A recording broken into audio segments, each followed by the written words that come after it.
मंगलमय मंगलकरण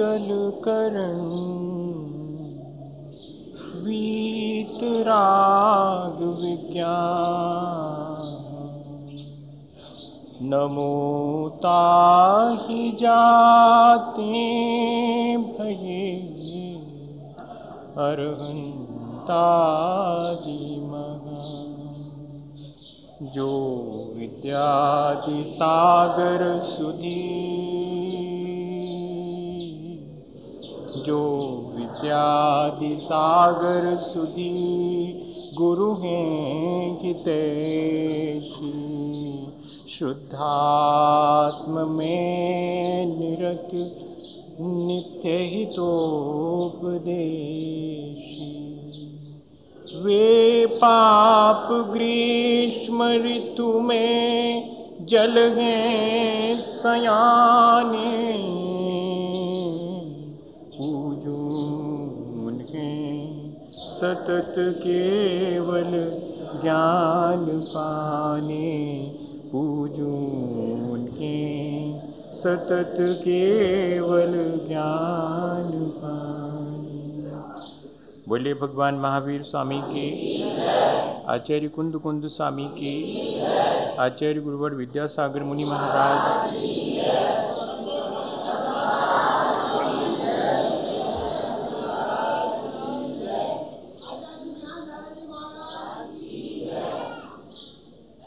हम सभी लोग पिछले कई दिनों से लगातार अपने जीवन को अच्छा बनाने की बहुत सारी बातों पर विचार कर चुके हैं, कर रहे हैं और आगे भी जब तक हमारा जीवन है हमें अपने जीवन में अच्छी बातों पर विचार करने के लिए ज़रूर अवसर ढूंढना चाहिए। जीवन में हम सद्गुणों को अपने अंदर प्रकट करना चाहते हैं तो ज़रूरी है कि जिनके भीतर वे सद्गुण हैं उनके चरणों में हम बैठें, वे जो कहते हैं उनके कहे हुए पर विचार करें और उसमें जो अपने करने योग्य अपनी क्षमता हो उतना स्वयं करें और फिर अनुभव करें कि इन सद्गुणों से मेरे जीवन में मुझे पहले की अपेक्षा कैसा लग रहा है। यदि हम इस तरह की अनुभूति अपने जीवन में रोज रोज बढ़ाते चले जाएं तो वो ही अनुभूति फिर हमें, जिसको रिसाइकलिंग कहते हैं, वही अनुभूति फिर हमें आगे बढ़ने के लिए प्रेरणा देती है। एक बार किसी सत्संग में बैठ करके और कोई एक सद्गुण हमारे भीतर लाने का हम पुरुषार्थ करते हैं तो मानिए वो सद्गुण फिर कई गुना होकर हमारे भीतर और बहुत सारे सद्गुणों को अपने आप लाना शुरू कर देता है। फिर हम अपने आप ही मोटिवेट होते चले जाते हैं। एक बार ज़रा सा किसी से सहारा मिल जाता है फिर अच्छाइयाँ हमारे भीतर स्वयं ही डेवलप होती चली जाती है। इसलिए ज़रूरी है कि हम शुरुआत करें और शुरुआत के लिए साहस बहुत ज़रूरी होता है और पूरा करने के लिए दृढ़ता बहुत ज़रूरी होती है। दोनों चीज़ें अपने जीवन में हम लाने की कोशिश करें। नदी के किनारे पहुंचकर यदि हमारे मन में ये साहस ना हो कि मैं पार हो जाऊंगा तो हम कूदेंगे ही नहीं, और कूद जाने के बाद यदि हमारे अंदर दृढ़ता ना हो तो हम पार नहीं कर पाएंगे।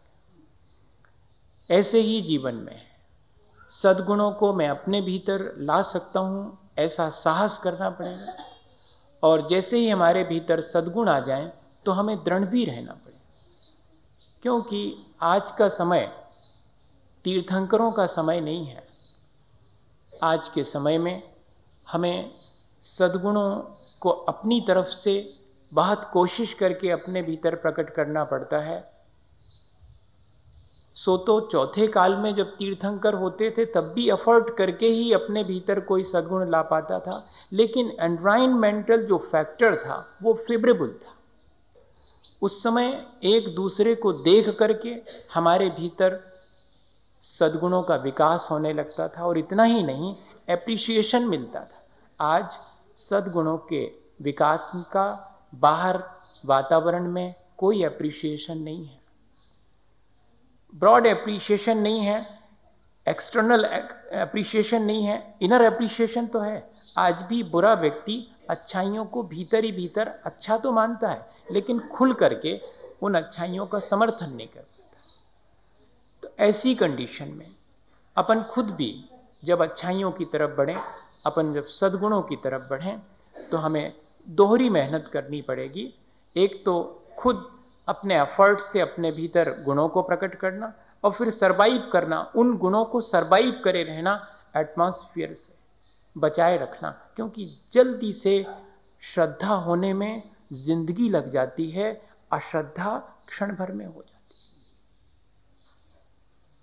बड़ी मुश्किल से श्रद्धा जमती है, और जरा से किसी के व्यवहार से और हमारे भीतर की श्रद्धा टूट जाती है। ये तो ठीक ऐसा है जैसे कि हमारे हाथ में दर्पण आ गया और हमने उसमें अपना चेहरा देख लिया, अपनी वास्तविकता देख ली, संसार की वास्तविकता देख ली, लेकिन जरा सा धक्का लगा, दर्पण हाथ से गिरा, वो टूट करके बिखर गया। ठीक ऐसा ही है। इसलिए हमें जैसे जैसे सद्गुण बढ़ते जाएं, वैसी वैसी उनकी सुरक्षा करने की, ज़्यादा ना आए, एक ही गुण आ जावे, क्वालिटेटिव चेंजेस होना चाहिए, हम क्वांटिटी की तरफ नहीं ध्यान देंगे। कितने सारे गुण हमारे पास आ गए हैं ये नहीं, अगर एक भी गुण मेरे जीवन भर मेरे अंदर बना रहे, उसी में मैं पूरी मेहनत लगा दूं, तो भी पर्याप्त है। जैसे आचार्य भगवंतों ने लिखा कि मात्र एक दर्शन विशुद्धि भी 16 कारण भावनाओं में हमारे जीवन को तीर्थंकर के जैसी हैसियत का बनने में मदद कर सकती है। फिर चाहे वो दर्शन विशुद्धि हो, या कि विनय संपन्नता हो, या सील व्रतेश्वर नतिचार हो, अभीक्ष्ण ज्ञानोपयोग है, अभीक्ष्ण संवेग हो, शक्ति तस त्याग हो, या शक्ति तस तप हो। 16 कारण भावनाओं में कोई भी एक भावना क्यों ना हो जो दर्शन विशुद्धि से समन्वित है, वो भावना एक भी हमारे जीवन को ऊंचा उठा सकती है। इसलिए जब भी हमारे जीवन में किसी सद्गुण का प्रवेश हो, हम ध्यान रखें कि वो सद्गुण सरवाइव कर सके, हम डिफेंस करें, उसको हमेशा सुरक्षित रखने का विचार भी करते रहें, तो भी पर्याप्त है। आज यही बात आचार्य भगवंत कहना चाह रहे हैं कि साधु समाधि 2 शब्द हैं और 3 अर्थ हैं। मैंने वैसा सोचा नहीं था, लेकिन अचानक ही लगा कि विभिन्न दृष्टिकोणों से हम इसमें से 3 बातों पर अलग अलग विचार कर सकते हैं। सामान्यतः साधु के मायने हैं जो साधना करता है। आत्मानम साधयति इति साधु, एक परिभाषा दी साधु की। आचार्य भगवंतों की परिभाषा है आत्मानम साधयति इति साधु, जो निरंतर आत्म साधना में लगा हुआ है, आत्म कल्याण में लगा हुआ है, वो साधु है। दूसरी परिभाषा दी, जो आत्मा में जागृत है वो साधु है। जो सोता है वो संसारी है, जो जागता है वो साधु है। आत्म कल्याण के लिए निरंतर जागृत है वो साधु है। तीसरी परिभाषा दी कि जो समतावान है वो साधु है। और यहां जो साधु समाधि है उसमें तो कुछ अलग ही अर्थ है। आचार्य भगवंत कह रहे हैं कि परहित संपादन ऐक्य कार्यम, दूसरे के आत्म कल्याण में निमित्त बनना ही जिसका एकमात्र कार्य है वो साधु है। ये परिभाषा आचार्य भगवंतों ने क्यों दी होगी?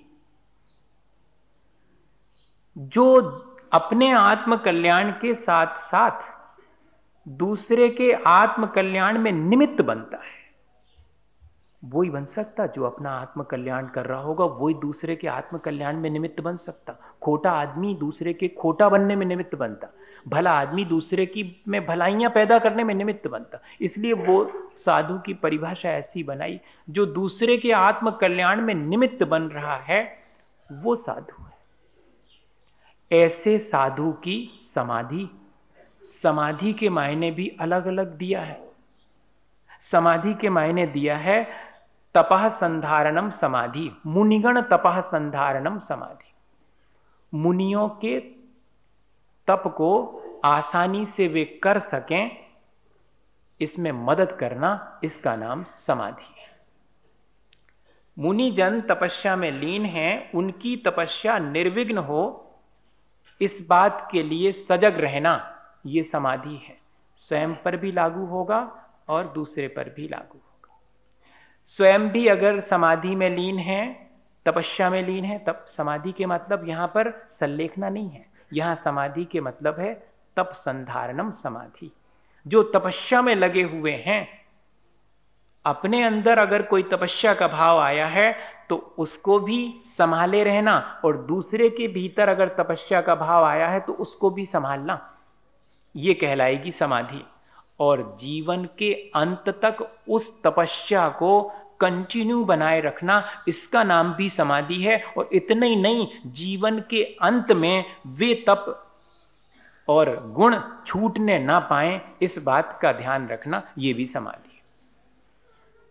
आचार्य भगवंतों की दृष्टि कितनी शार्प रही होगी, हमें किस तरह से वे इन सब चीजों में निष्णात करना चाहते हैं।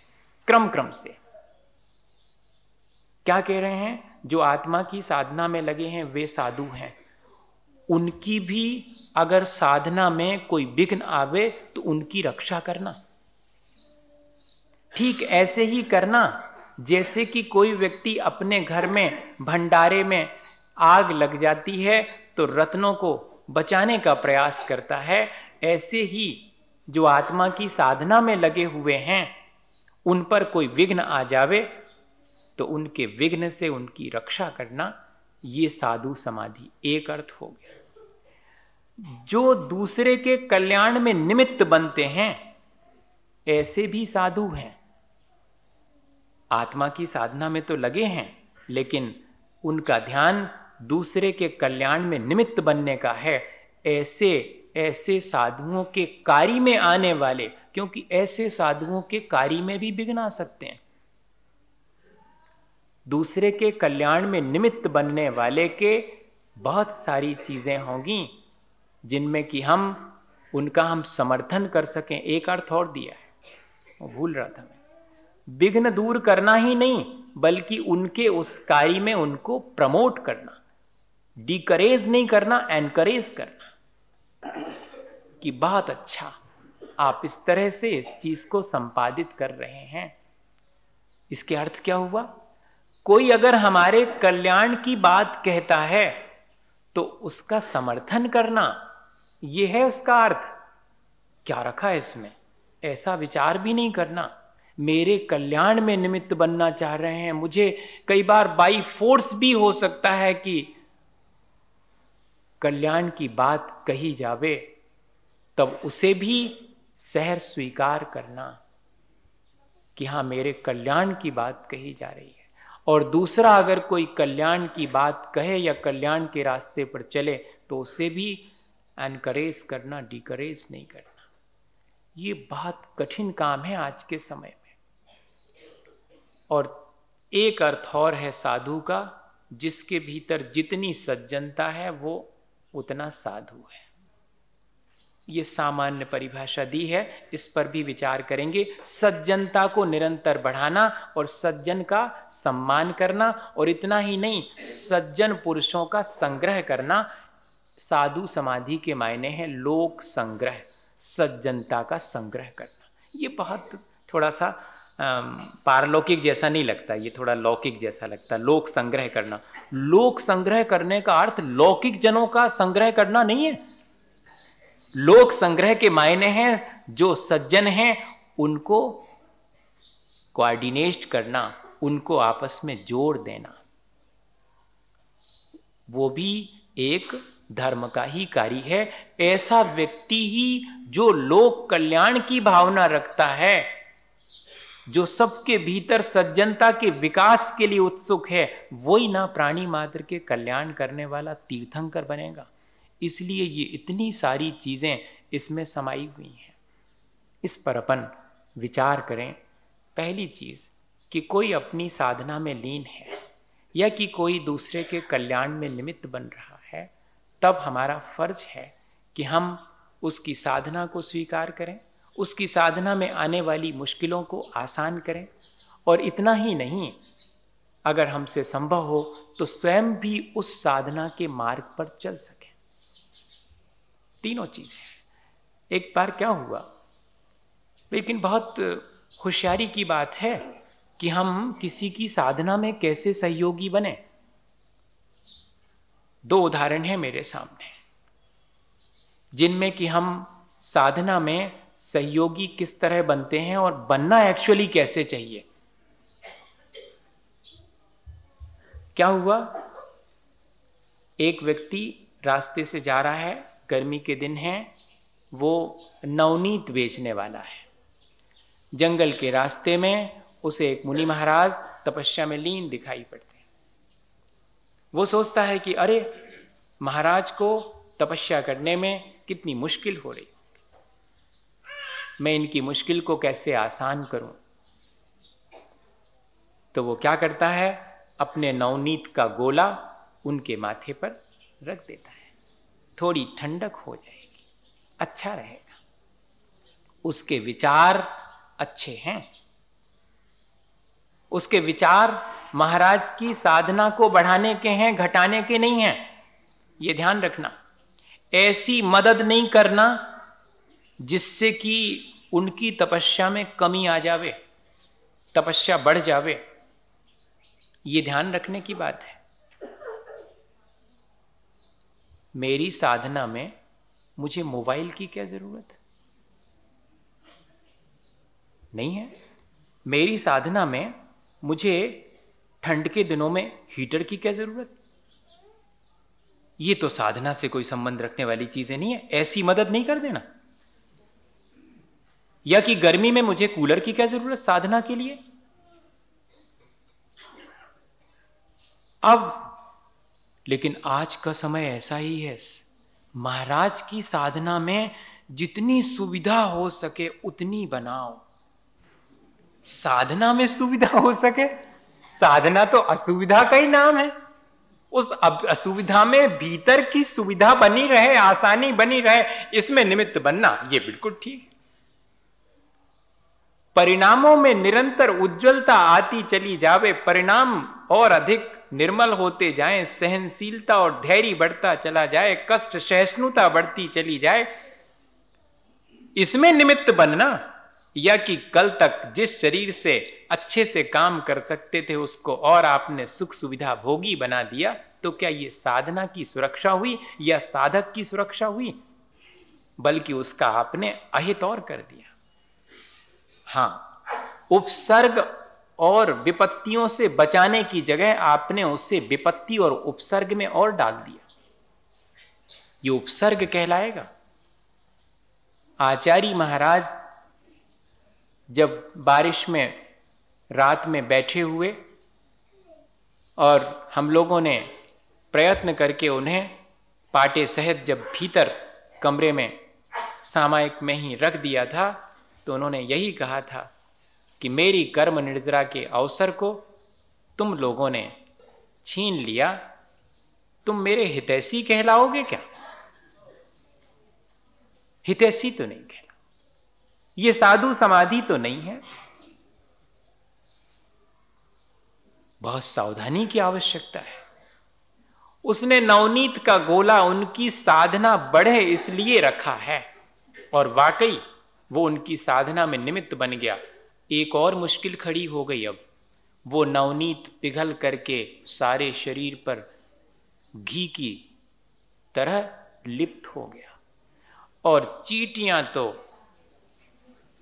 इस फिराक में होती ही हैं कि कोई बढ़िया सी चीज उनको मिलनी चाहिए, और आना शुरू हो गए। और निरंतर उनको काटने लगी, यहां तक कि घी खाने के बाद फिर शरीर में भी छिद्र करना शुरू कर दिया। उतने में एक और व्यक्ति निकला, एक दिन के बाद, शाम या दूसरे दिन। उसने देखा कि ये नग्न बैठे हुए हैं, शर्म नहीं आती इनको। और वो खा रहा था गन्ना, और गन्ना खाता जाए, चूस चूस करके जो छिलके हैं वो फेंक करके उनको मारे। कैसा है ये? हाँ, देखना। और वो गन्ने उन महाराज को फेंक करके मारता, और वो गन्ने उनसे टकरा के टुकड़े नीचे छिलके गिरते जाते। चींटियों को अब और अधिक बढ़िया चीज खाने को मिली तो उनने उतरना शुरू कर दिया, और उतर करके सब उन गन्ने के छिलकों से चिपकने लगी। महाराज का विघ्न दूर हो गया। मुझे बताइएगा, पहले वाले ने ठीक किया या दूसरे वाले ने? आप बताइए। अपने आप डिसीजन हो गया। जिसके भाव जितने श्रेष्ठ थे, उसकी क्रिया उतनी ही श्रेष्ठ मानी जाएगी। पहले वाले ने क्रिया ठीक ढंग से नहीं की, लेकिन परिणाम उसके उज्जवल थे, इसलिए उससे ज्यादा श्रेष्ठ फल मिलेगा। दूसरे के परिणाम खोटे थे, तकलीफ पहुंचाने के थे, भले ही सुविधा पहुंच गई। ये चीज हमें ध्यान में रखनी चाहिए। हमारे अपने जो सज्जन पुरुष हैं या जो साधु जन हैं, उनकी तपस्या में वृद्धि हो, ऐसे भाव से मैं उनकी सेवा करूं, ऐसे भाव से उनकी मदद करूं, ये भाव मुख्य है। उनकी तपस्या में कमी आ जावे, वे अपने मार्ग से विचलित हो जावे, ऐसी कोई भी मदद हमारे जीवन को ऊंचा उठाने में जरा भी सहयोगी नहीं होगी। इस सावधानी को रखना जरूरी है। दूसरी घटना जो मैं आपसे कह रहा था, ये कटनी की घटना है, आचार्य महाराज के साथ घटित हुई। सन 75 की बात, 75 नहीं कहना चाहिए, 75, 18 दिसंबर को तो आचार्य श्री सोनागिर में थे, और उसके बाद फिर गए, और फिर सतना की तरफ से प्रवेश करके कुंडलपुर पहुंचने से पहले कटनी गए। 76 में कुंडलपुर पहुंचे। उसी 76 में चतुर्मास के पहले गर्मी के दिनों की बात, हाँ एग्जैक्टली, गर्मी के दिनों में कटनी में तो मच्छर प्रसिद्ध है, बड़े बड़े, सामान्य आदमी भी मुश्किल में पड़ जाए। और गर्मी के दिनों में बाहर बैठे हुए हैं, भीषण तो गर्मी, क्योंकि वहाँ पर लाइम स्टोन की बर्निंग जो क्या हैं, बड़े बड़े भट्टे हैं, उनकी भी गर्मी। ऐसी गर्मी और बहुत अधिक मात्रा में मच्छर, हो गया बुखार। और जब आचार्य श्री को फीवर आता है तब 105, 106 अनकॉन्शियस में जाने जैसा, उतना तेज आता है। अब मच्छरों से बचने के लिए क्या उपाय किया जाए? तो वहां पर एक पंडित जी हैं, बड़े पंडित जी कहलाते थे, अब नहीं रहे वो, अत्यंत विद्वान, लेकिन इसके बावजूद भी उन्होंने क्या किया, पूरे कमरे के बराबर एक मसहरी मच्छरदानी बनवा दी। हाँ, बनवा दी मच्छरदानी। और आचार्य श्री जब विश्राम करने लगे तो वो तो लेट गए, और उनकी जरा निद्रा लगी, और इन्होंने चारों कोनों पर और उसे बंधवा दिया। आचार्य श्री उसके भीतर और चारों तरफ से मच्छरदानी बांध दी। सुबह क्या, रात में ही जब नींद खुली तो आचार्य श्री ध्यान में लीन हो गए। क्यों? आसानी हो गई, अब तो ऐसा सुविधा हो गई, मच्छर नहीं काटेंगे। नहीं, ये तो जो है मेरी तपस्या में बाधक है, ऐसा विचार उनके भीतर आया, ध्यान में लीन हो गए। सुबह पंडित जी आए, जब हटाई तो आचार्य श्री ने कहा कि पंडित जी ये क्या? महाराज, पंडित जी भी होशियार थे तर्क देने में। हाँ महाराज, अब ऐसा है, आप तो निष्प्रही हो, आपको तो कोई मतलब नहीं है, लेकिन हमें तो सुरक्षा करनी है। किसकी पंडित जी? कहते आपकी नहीं महाराज, हमें तो मच्छरों की सुरक्षा करनी, आपको काट काट कर वो परेशान है, आपको बुखार है इसलिए। ऐसा उन्होंने तर्क दे दिया कि उन जीवों की रक्षा के लिए वे आपके विषाक्त शरीर के संपर्क में ना आवें। हाँ, आपका शरीर तो ज्वर से ग्रसित है, विषाक्त हो गया, उसके संपर्क में ना आए, उनकी रक्षा के लिए। लेकिन ऐसा तर्क देने के बाद भी आचार्य श्री ने एक ही जवाब दिया कि यही है संसारी की अवस्था, कि वो इस तरह के तर्क दे करके अपनी सुविधाएं ढूंढता है, लेकिन जो साधक है उसे इन सुविधाओं को स्वीकार नहीं करना चाहिए। ना साधु श्रावक को सुविधा भोगी बनाने के लिए प्रयत्न करे, और अगर वो करते भी हैं, बैयावृत्ति की दृष्टि से करते भी हैं, तो कोई बात नहीं, आप उसमें आनंद नहीं मानना।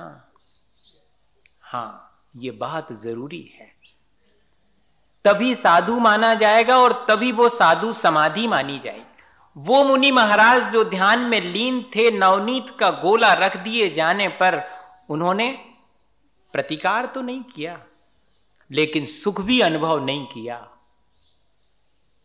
इस तरह यदि हम बहुत विचार करके और अपने जीवन को अच्छा बनाने की दृष्टि से जो अपने जीवन को अच्छा बनाने में लगे हैं उनका समर्थन करते हैं, उनका संरक्षण करते हैं, तब हमारा जीवन भी अच्छा बनता है। और आखिरी बात, ये तो हो गई सामान्य, आखिरी भी नहीं, दूसरे नंबर की, ये तो एक पहलू हो गया, दूसरा और तीसरा भी बाकी है अभी। दूसरे नंबर पर है कि समाधि के मायने हैं जीवन के अंत में शांतिपूर्वक मरण हो, इस बात में सहयोगी बनना, ये भी है एक अर्थ।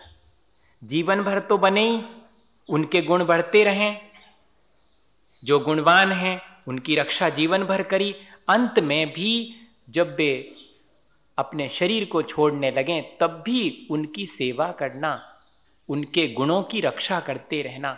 उनके गुणों की रक्षा करना मतलब उनका मन विचलित होने लगे तो संभाल लेना। अंत समय में विचलित होने के चांसेस हैं। जो रत्नत्रय जीवन भर पालन किया है वो रत्नत्रय अंत समय भी साथ में बना रहे, श्रद्धा, ज्ञान और आचरण डगमगा ना जाए।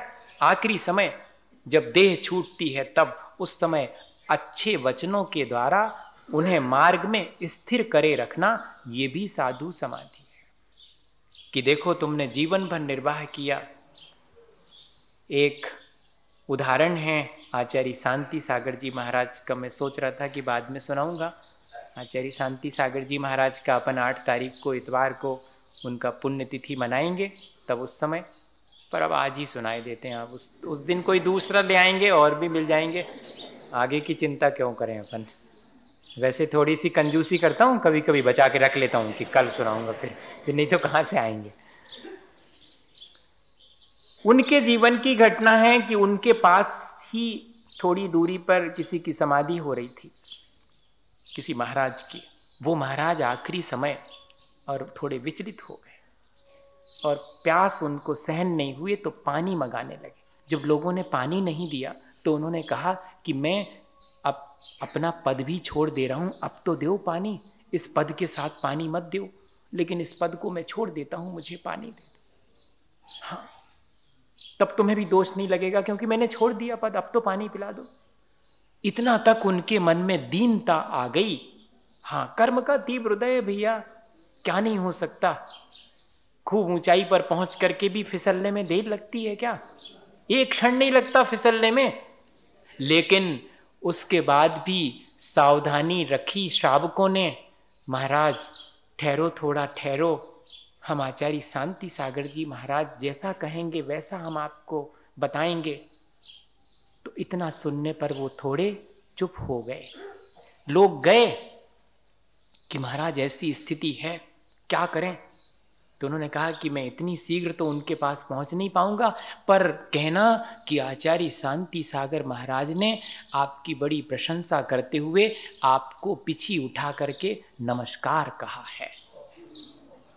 आप अत्यंत धैर्यवान हैं, आप अत्यंत साधना में लीन हैं, मैं तो आप तक पहुंच नहीं पाता, लेकिन ये पिछी मेरे प्रणाम में आपके लिए झुकती है, बस इतनी बात मेरी उनसे कह देना। और लोग वापस लौटे और वे इधर पानी मांग रहे हैं और उनसे जाके कहा कि आचार्य शांति सागर जी महाराज आपकी प्रशंसा कर रहे हैं कि अद्भुत है आपकी सरलेखना और समाधि, जीवन के अंत में आपने बहुत श्रेष्ठ कार्य किया, आपको मेरा बारंबार प्रणाम, पीछे उठाकर आपको प्रणाम किया है। बस इतना सुनते ही साथ परिणाम बदल गए। अरे इतने महान आचार्य मेरी प्रशंसा करते, मेरे को प्रणाम करते और मैं पानी मांगता हूं, अरे पानी मत देना मुझे, मैं मांगू भी तो मत देना। अब लोगों से जो आता है उससे कहते कि मैं पानी मांगू तो दे मत देना, अब मुझे पानी नहीं चाहिए। अब तो पंच परमेष्ठी हैं और 3 दिन तक रहे, फिर किसी से भी पानी क्या, किसी बात की नहीं कही, चेहरे पर कोई मिलानता नहीं है, प्रसन्नता पूर्वक प्राणों का त्याग कर दिया।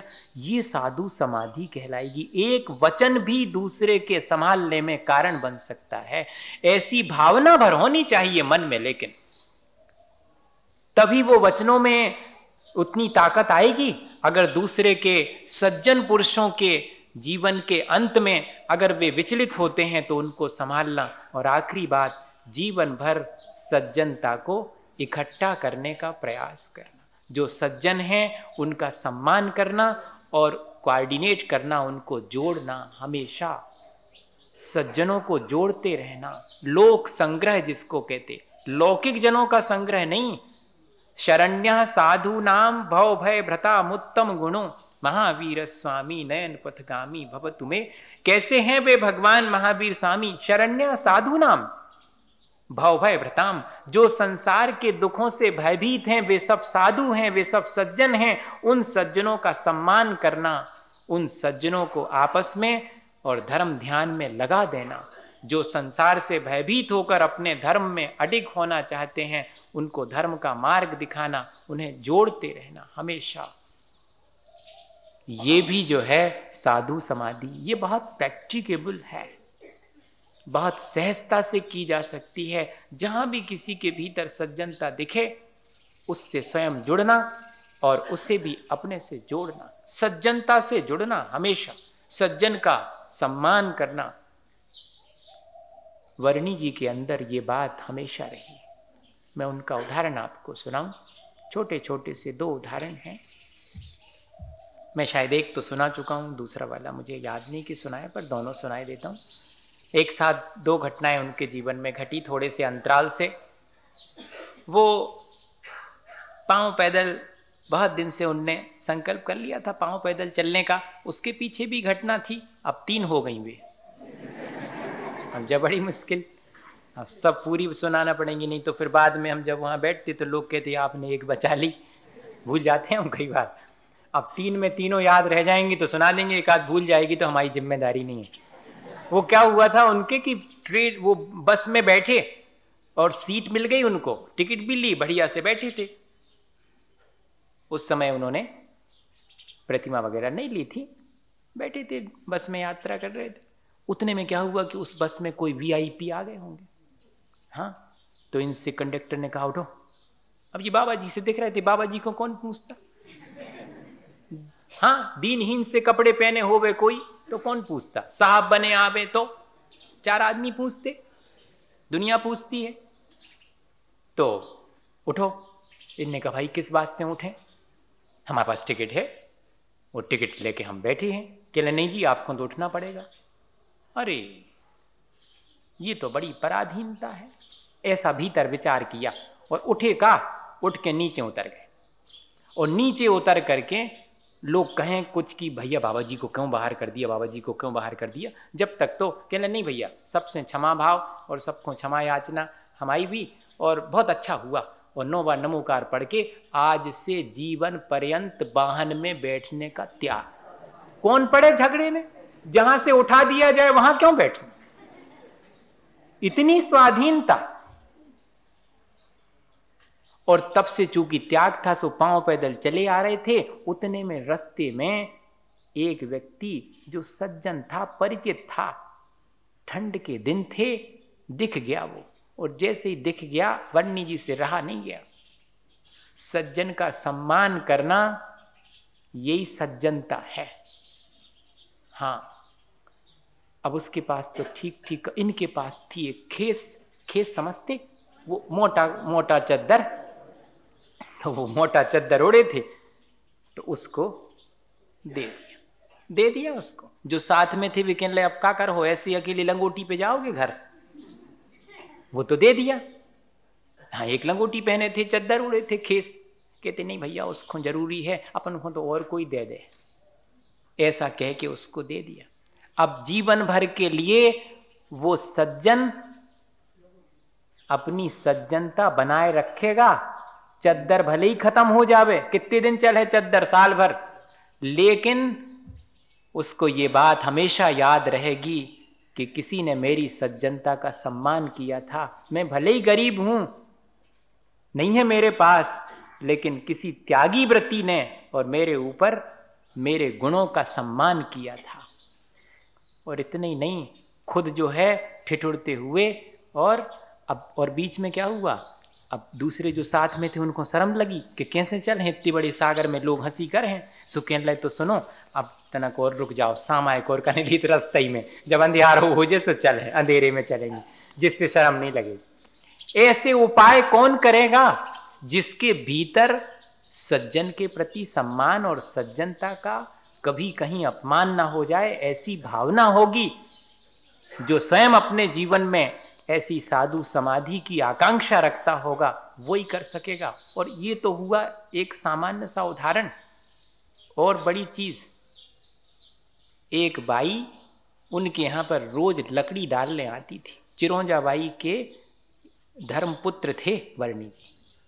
सो उनके घर में जब थे तब की घटना है। सो एक बाई आती थी, उसको रोज की थी कि जब भी लकड़ी डालने आएगी 2-3 दिन में सो 4 आना बहुत है, 4 आना दे दिए जाते थे, एक गट्ठा पूरी लकड़ी का।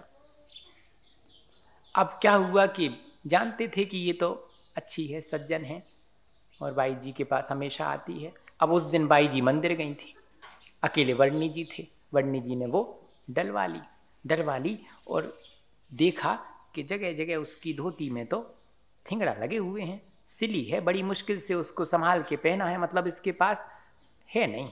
और बाई जी के पास तो इतनी रखी हैं, बस। सो कुछ नहीं सूझा, और जो बाई जी की धुली हुई धोती 16 की डली थी, सुबह उठाई और उसको, और इतना ही नहीं, चवन्नी तो ज्यों की त्यों। और बाई जी जो आटा शुद्ध पीसने के लिए गेहूं धुले रख गई थी, बेई दिखाने उनको, और तो दिखी नहीं। सो बे भी उठा के कहने जी भी ले लो, वो धोती भी दे दी, वो गेहूं भी दे दिए, और चवन्नी भी दे दी। ऐसी जो है सज्जनता के प्रति दया और करुणा का भाव बहुत विरले लोगों के अंदर ही आता है। सबको अपनी सुख सुविधा दिखाई पड़ती भैया, जिसको अपनी सुख सुविधा दिखाई पड़ती वो साधु समाधि न खुद की कर सकता, न दूसरे की करवा सकता। और जब बाई जी लौटी तो देखना आप, बाई जी समझ गई कि जो इन्हीं को करो है काम और कोई नहीं कर सकता। कहने भैया वो 16 की धोती कहाँ गई? कहने वो तो दे दी हमने, और वे गेहूं, कहने वे भी दे दे। अब बाई जी भी कम नहीं थी, बाई जी कह रही तो भैया अब थोड़ा संतोष भी रखो। कहने किस बात का बाई? कहले अब 11 साढ़े 11 पे भोजन मिल है, जब दूसरी धोती सूख है और जब आटा पिसेगा दूसरा, तब बनेंगे भोजन, अब संतोष धारण कर। ये इस बात का सूचक है कि जितना अधिक हमारे जीवन में दूसरे के प्रति कल्याण में निमित्त बनने का भाव आएगा, हमारा कल्याण स्वतः होगा। संतोष की प्रवृत्ति हमारे भीतर आनी चाहिए। भाई जी एक कदम आगे और समझा रही कि अगर दान दिया है तो दे दो, कोई बात नहीं, लेकिन अब जीवन में संतोष भी धारण करना। अगर दूसरे के कल्याण में निमित्त बनते हैं तो कभी संक्लेश नहीं करना, हमेशा संतोष पूर्वक। तो ये क्वालिटी हमारे भीतर स्वयं आएगी। करने गए थे दूसरे का कल्याण और होता है अपने गुणों का स्वयं का विकास। भैया ऐसी ये साधु समाधि है। हम आचार्य भगवंतों के द्वारा जो हमारे कल्याण के लिए कहा गया है उस पर विचार करें, रोज रोज विचार करें और जितना अपन से इसमें से बने उतना करने का पुरुषार्थ करें। इसी भावना के साथ बोले आचार्य गुरुवर विद्यासागर मुनि महाराज की